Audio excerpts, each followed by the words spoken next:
Mr. Oleg, today we are going to talk about an economic and political topic, which I would call it. But in the end, the elections in the United States of America, the new president, the new old one, as it is sometimes called, still raise certain doubts, forecasts, analytics, and this affects Ukraine, Europe, and the United States of America. In short, the whole world. During his election campaign, U.S. President Donald Trump stated that he wanted to reduce funding for the European part. If there are threats to Europe, then Europe must pay for its defense in the first place. In your opinion, if Trump does cut funding for NATO's eastern flank, will Europe have the means to pay for its security and ultimately continue to support Ukraine? I will probably answer you with the words of Shmyhal, who in my opinion is a great man.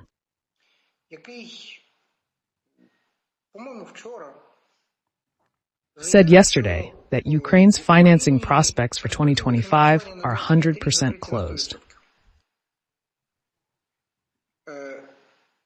In the last week before the U.S. election, in anticipation of negative results for the Democrats, the G7 and European countries agreed to a $50 billion loan to Ukraine for 2025.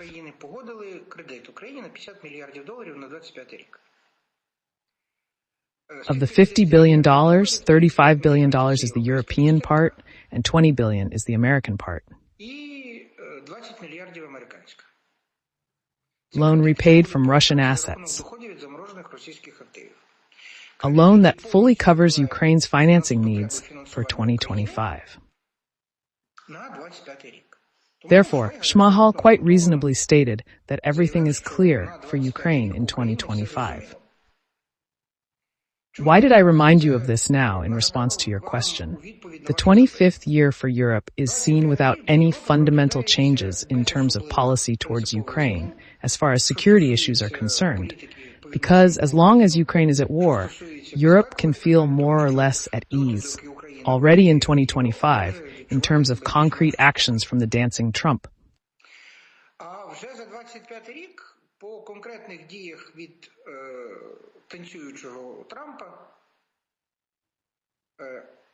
We will see exactly what actions he is going to take on the security part. Why? Because as for the economic part, it is already clear. On the very first day of his arrival in the Oval Office, Trump will start a very tough economic trade war with China, his promise of a 60% tax on everything, duties on all goods from China is a cross on the Chinese economy, we understand, and on you.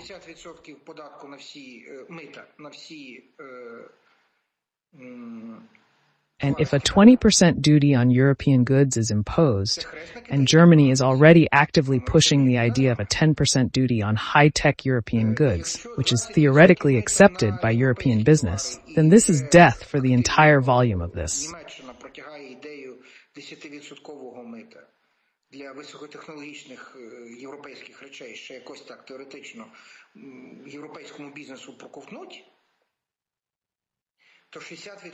What the Chinese are doing to Europe and America. And China has an annual trade turnover of $800 billion with the Americans. China has yet to fully resolve trade issues with the EU, especially regarding electric vehicle duties. I give you a guarantee that if the Americans introduce 60% of the duties on Chinese goods, Europe will do the same thing very quickly. For China, this is an extremely hard blow. Although China has already resorted to direct subsidization of the Chinese economy in order to salvage the likely negative consequences of those trade wars, but it will definitely not solve the issue of a possible market for Chinese goods. Why is it so important? The fall of the Chinese economy will actually mean a sharp decline in demand for Russian energy, a sharp decline in Sino-Russian trade, which will undoubtedly hit the Russian budget revenues hard. Because we understand that 80% of Russia's oil turnover goes to India and China is the main player there.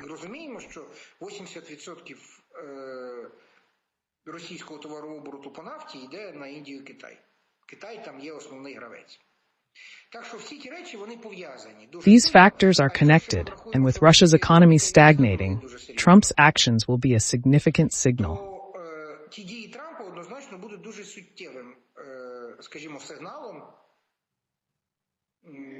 That Putin will be forced to sit down at the negotiating table and seek some kind of compromise. When Trump said that he would resolve the war very quickly, the first argument and the first explanation of how he was going to do it was to manipulate energy prices, primarily oil prices. He said, "I'd bring oil down to $40 per barrel." This is not very close to the truth.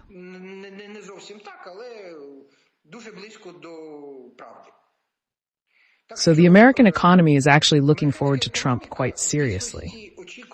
And when we look at the dynamics of the indices in the U.S. stock market, they greeted Trump's arrival with great vigor. Other U.S. indices went up.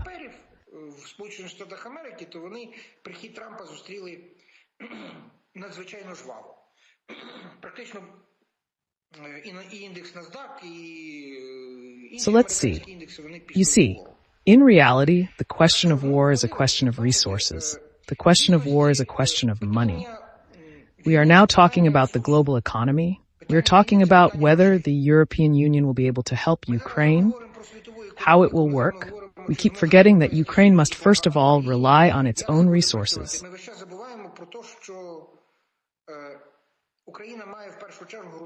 And on their own capabilities. And so far at the moment, our authorities are, again, in such a light euphoria. Why?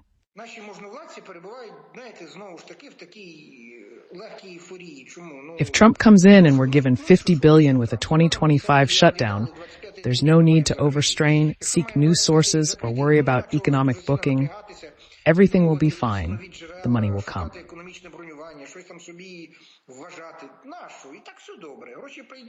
We will survive 2025, and at the end of 2025, perhaps the war will end, as the International Monetary Fund wrote in its forecast, but who knows? Therefore, there is no point in actively creating additional problems for ourselves in search of unpopular solutions. That is, this paradigm, this ideology, which I'm talking about now, in my opinion, is false. Why false? Because it is based on the principle. We got through the day, and thank God. It doesn't work in the economy. It doesn't work in countries that do medium-term planning, at least. In our country, it's exactly like that. We've been given money, and thank God, and we can do nothing. The president did not sign the law on raising taxes. Why? There will be money for the next year, so he doesn't have to sign it.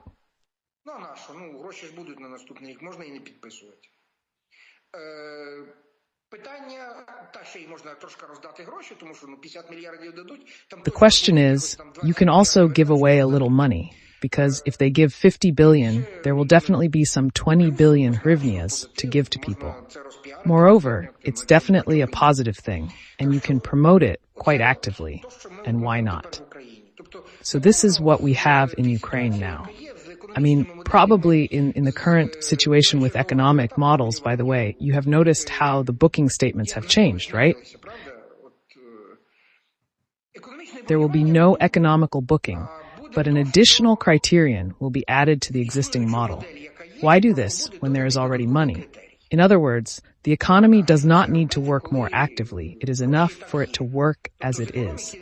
I mean, people have gotten used to it, and no one there criticizes the government too much, right? And if something changes, there will be critics. Why?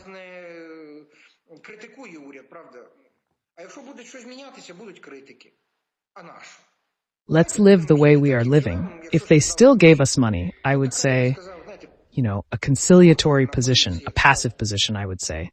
But it's not good. I mean, it's definitely not going to be useful because we are not all going to die collectively in 2025, but we will have 2026. So, Mr. Oleg, I agree with you. I always say 150%, this time probably 170%.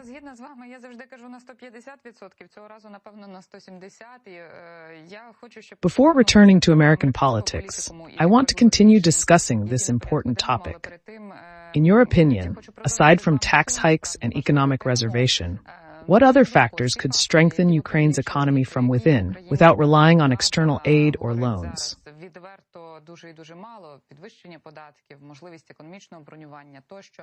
Які ще фактори, на вашу думку, могли б допомогти підсилити українську економіку, от саме не за допомогою вливань від Are there any other mechanisms that have not yet been fully utilized? Зсередини, чи є ще, чи залишились такі механізми, які поки що не задіяні наповну? The fact that the Ukrainian economy was not put on a war footing is not even worth discussing. We live in a peacetime paradigm, so there is no need to talk much about it. Let's go through the Ukrainian cities, the big ones, at least those that are not in the direct shelling zone. I'm not talking about Kharkiv, because it's a nightmare there, just like Dnipro and Odessa. Дуже сильно відчувається, особливо в центрі міста, особливо по вечорах, дух війни. Та боронь Боже. What else needs to be done? We are constantly talking about the existence of a huge shadow economy in the country. Ми говоримо про наявність величезної тіньової економіки в країні. And the government's actions probably made it happen. They drove business deeper and deeper into the shadows. Заганяли бізнес все далі і далі в тінь. Schmeihal's statements that 98% of those who received summonses by mail issued through Reserve Plus are people without stable income and without a permanent place of employment, well, I don't want to call it an outright lie, but in my opinion, this situation is very far from the truth. Я не хочу називати відвертою брехнею, але, на мій погляд, ця ситуація дуже далека від правдивої. According to my immediate circle of people who work, pay taxes, including individual entrepreneurs, the people who received the letters are theoretically too many of the 2%, to be honest, of all the people I know. Therefore, as one of the ways to combat the shadow economy, economic booking does not work in Ukraine and will not work. Як один зі способів боротьби з тіньовою економікою, економічне бронювання у нас не працює, працювати не буде. I repeat, because they gave us money, the easiest to mobilize today are those in legal business, which has been given unpredictable powers to ensure the mobilization process. Employers are required to inform the military commissariat about those liable for military service.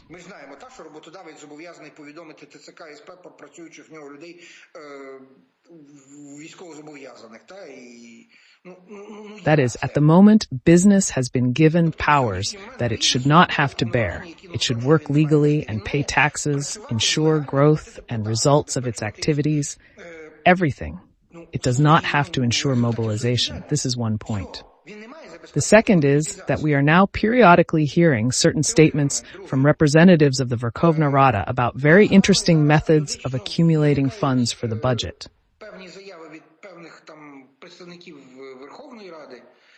For example, we recently heard a statement about the need to force the sale of war bonds to the population. When I heard this, I had a moment of humor. That is, a pensioner receives UAH 300 of her pension, of which UAH 100 must be spent on a bond, and she honestly survives for a month on UAH 2000.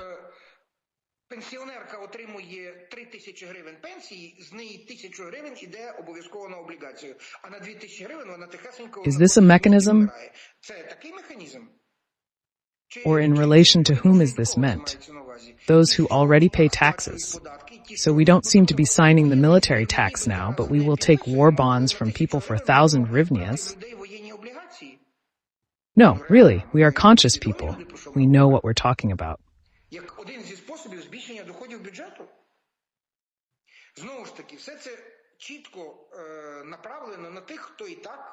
As a way to increase budget revenues, again, all of this is clearly aimed at those who already work legally and pay taxes legally.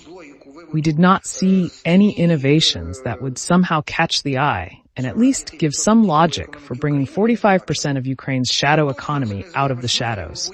These are definitely not Schmeihal's fight or work statements. Про повістки, там 98%, про які він говорив, на тих, хто не працює, це брехня 100%. This statement was not expanded on. The 98% he mentioned for those not working is true, but it wasn't part of the criteria. It was just the Reserve Plus distributed via letters to those liable for military service. The Ministry of Defense, which has no connection to the tax office, did this. Does the tax office send out letters? Тим більше цим займалося Міністерство оборони, яке не має конекту і не збирає дані з податкової. Слухайте, що, податкова ті... It was the Ministry of Defense and TCC that sent them out. What taxpayer base does the Ministry of Defense have? Are we really that naive? Why are we talking about this? So in my opinion, as long as the government has external funding, it will not do anything unpopular. And the phrase that economic reservation is not supported by the military is certainly true. But how can it be supported? There will always be certain segments of the population, certain social groups that will be dissatisfied with certain decisions, and that's normal.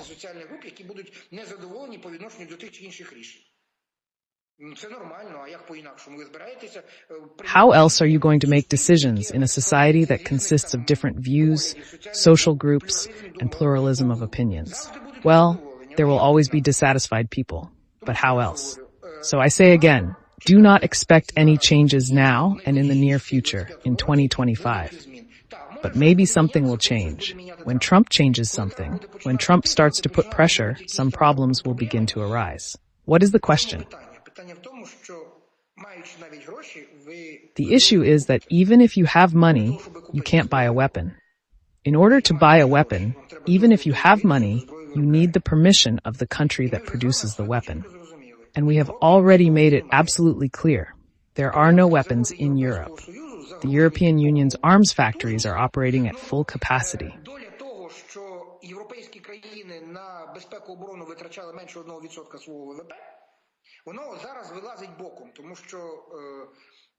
Well, the fact that European countries spent less than 1% of their GDP on security and defense is now coming out sideways. Because the military enterprises that provided weapons to European countries were counting on the armed forces of European countries to be around 100 to 150,000 people and a few dozen tanks. This is not the volume that is needed in a full-scale war, where such a volume is destroyed in a week. The United States of America has the weapons today. They have always spent a lot of money. They have always played the role of the world's policeman. But again, arms sales are a very politically motivated thing. You can have money, but you will not buy weapons unless you have the consent of the manufacturer. And if there is a lack of political will on Trump's part, even if we have the money, we will not be able to fully implement the $50 billion we are talking about.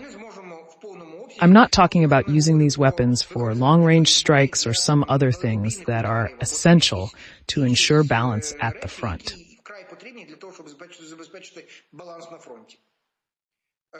Unfortunately, there is an expectation that Trump will start looking for compromises with Putin. And unfortunately, this is true. And those compromises will most likely harm Ukraine, for sure. Until after January 20th, I'm sure nothing will change in Ukraine. Not the exchange rate, economic booking, or search for additional sources. We'll pass the 2025 budget in November, claiming we have 1.6 trillion hryvnias, though it won't be enough for social payments.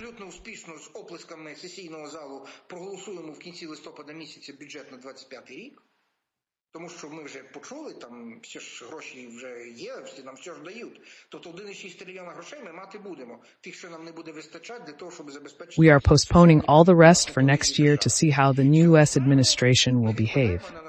Moreover, we understand that Trump is just the tip of the iceberg. There's also defense, a bunch of people who have made a lot of different statements about Ukraine that are extremely negative. And all of this will shape the ideology of the president himself, because he makes decisions in consultation with